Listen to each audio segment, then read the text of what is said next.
Hello again, that's Sean Hansen here. Today I'm going to tie my Protein Crunch streamer for you. This is a smaller single hook streamer. In my vise, I have a size 6 straight eye streamer hook, 3X long. The bead is a 3/16 size brass bead. So, gonna get your thread started. I am using UTC 140 denier in black on this one. I'm going to tie the olive version of this today for you. Wrap back, stop your thread where the shank begins to bend into the bend of the hook. The tail is black barred olive variant standard size rabbit strip. Gonna separate out the hairs here to have get your tail for a tie-in point. I like to have about a ½ an inch here of hide for the tail.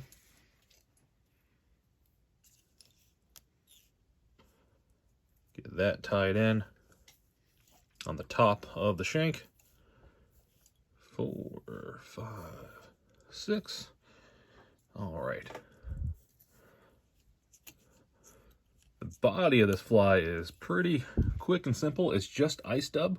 What I'm going to do here is I'm going to take my thread and get as much of the twist and everything out of it as I can. I'm going to split my thread and do a dubbing loop that way with it.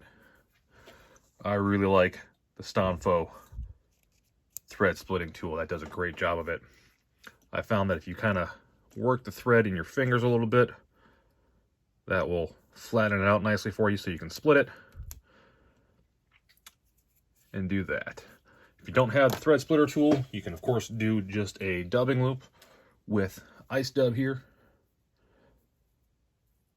I've just become a big fan of splitting my thread versus doing a dubbing loop. With the proper tool, I think it saves you a quick little step. It's not difficult to do. If you can of course make dubbing brushes with wire if you have the capacity to do so.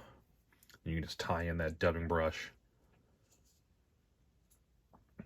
and do it that way. So, as you saw there, once I get the thread split open, I just stick a finger in to that split to hold it in place, and then you just take and twist your bobbin and spin it.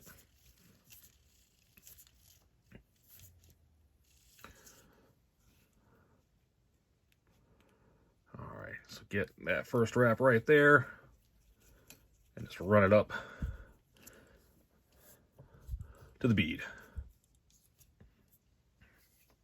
All right, I do like to give my bobbin a little bit of a spin to undo that twisting. That'll help the thread cooperate for you. All right.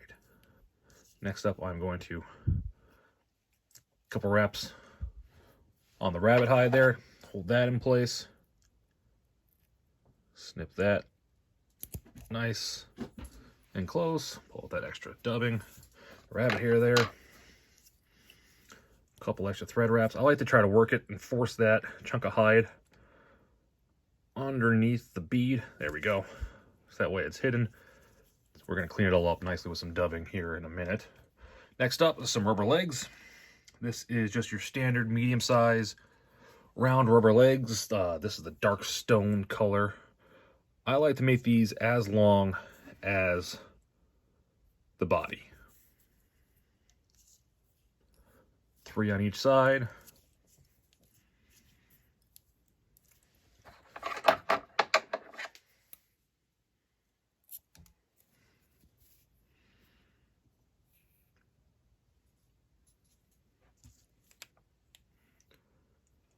There we go. A couple quick wraps to get that tied in. And again, with rubber legs, if you give it just a little bit of attention and pull on them as you cut them, it trims them nice and close.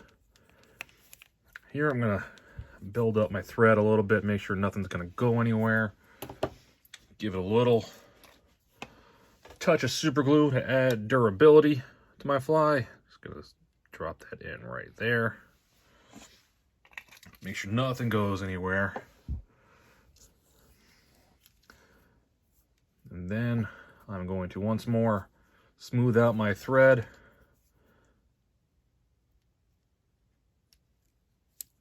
give it a good little split here.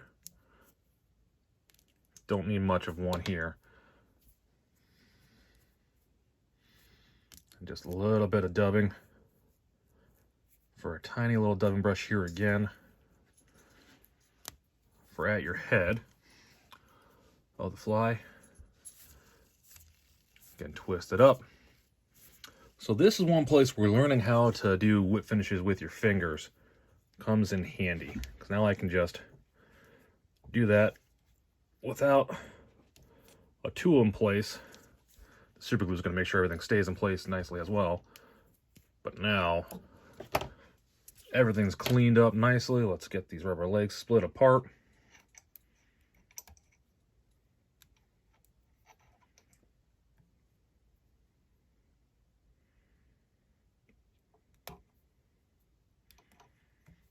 There's one side.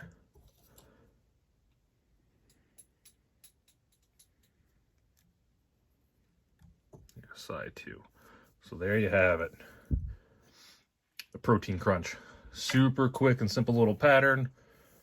Like I said, this is my replacement for the woolly bugger. I fish these instead of woolly buggers now the vast majority of the time. Quick little tie.